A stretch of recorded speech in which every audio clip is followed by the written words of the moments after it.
76ನೇ ಗಣರಾಜ್ಯೋತ್ಸವದ ಹಾರ್ದಿಕ ಶುಭಾಶಯಗಳನ್ನ ಕೋರ್ತೇನೆ.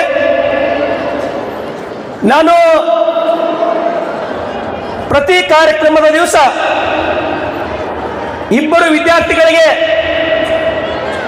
ಈ ಕಾರ್ಯಕ್ರಮವನ್ನು ಕುರಿತು ಮಾತಾಡಲಿಕ್ಕೆ ಅವಕಾಶವನ್ನು ಮಾಡಿಕೊಟ್ಟಿದ್ದೇನೆ.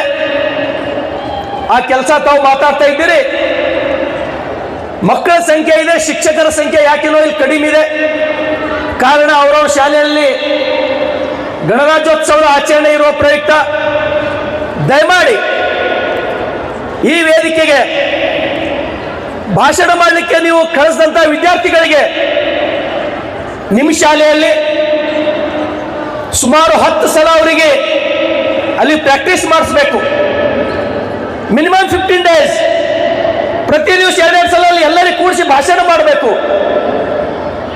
ದಯಮಾಡಿ ನಾನೇನೋ ಹೇಳಿದೆ ಅನ್ನೋ ಕಾರಣಕ್ಕೆ ಹಂಗೆ ಕಳಿಸ್ತಕ್ಕಂಥದ್ದಲ್ಲ. ಯಾಕಂದ್ರೆ ಒಬ್ಬ ವಿದ್ಯಾರ್ಥಿನಿ ಭಾಷಣ ಮಾಡ್ತಕ್ಕಂಥ ಸಮಯದೊಳಗೆ ತೊಡರ್ತಾ ತಪ್ಪು ಮಾಡ್ತಾ ಭಾಷಣ ಒಂದು ವೇಳೆ ಮಾಡೋದು ಎಲ್ಲ ವಿದ್ಯಾರ್ಥಿಗಳು ನೋಡಿದ್ರಂದ್ರ ನಾನು ಮಾಡಬಾರ್ದಪ್ಪ ತಪ್ಪು ಅಂತಕ್ಕಂಥ ಹೆದರಿಕೆ ಅವ್ರ ಬಳಿ ಬರ್ತದ. ಲಕ್ಷ ಕೊಟ್ಟು ಕೇಳಬೇಕು ಶಿಕ್ಷಕರು. ನೀವು ಕಳಿಸಿದಂಥ ವಿದ್ಯಾರ್ಥಿ ಒಂದು ವೇಳೆ ಅತ್ಯಂತ ಗಟ್ಟಿ ಧ್ವನಿಯಲ್ಲಿ ಫ್ಲೂಯೆಂಟ್ ಆಗಿ ಭಾಷಣ ಒಂದು ವೇಳೆ ಅವ ಮಾಡಿದನಂದ್ರ ಎಲ್ಲರ ಬಳಿ ನಾನು ಮುಂದಿನ ಸಲ ಹೋಗಿ ಅವನಕಿನ ಭಾರಿ ಮಾತಾಡ್ಬೇಕಂತೇಳಿ ಧೈರ್ಯ ಬರ್ತದ. ದಯಮಾಡಿ ಮಿನಿಮಮ್ 10-20 ಸಲ ಅಲ್ಲಿ ಭಾಷಣ ಮಾಡಿ ಅವನಿಗೆ ತಯಾರು ಮಾಡಿ ವೇದಿಕೆಗೆ ಕಳಿಸ್ಬೇಕು. ಇದು ತಾಲೂಕಾ ಆಡಳಿತದ ವೇದಿಕೆ. ಅದಕ್ಕಾಗಿ ನಾನು ವಿನಂತಿಯನ್ನ ಮಾಡ್ತೇನೆ. ಬಂಧುಗಳೇ, ನಾವು ಇವತ್ತು ಇಡೀ ದೇಶದ ತುಂಬೆಲ್ಲ ಅತ್ಯಂತ ಸಂಭ್ರಮ ಸಡಗರದಿಂದ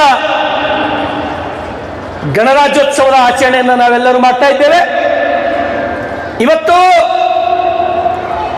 ಈ ಅತ್ಯಂತ ಸಂತೋಷ, ಖುಷಿ, ಸಂಭ್ರಮದ ದಿನದಂದು ದುಃಖದ ವಿಷಯನೂ ಕೂಡ ನಮಗೆ ಈ ನಾಡು ಕಂಡಂತ ಅಪ್ರತಿಮ ಹೋರಾಟಗಾರ, ಅಪ್ಪಟ ದೇಶಭಕ್ತ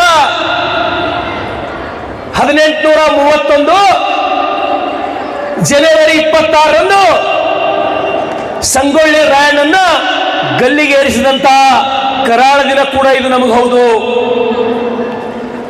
ಇವತ್ತು ನಾವು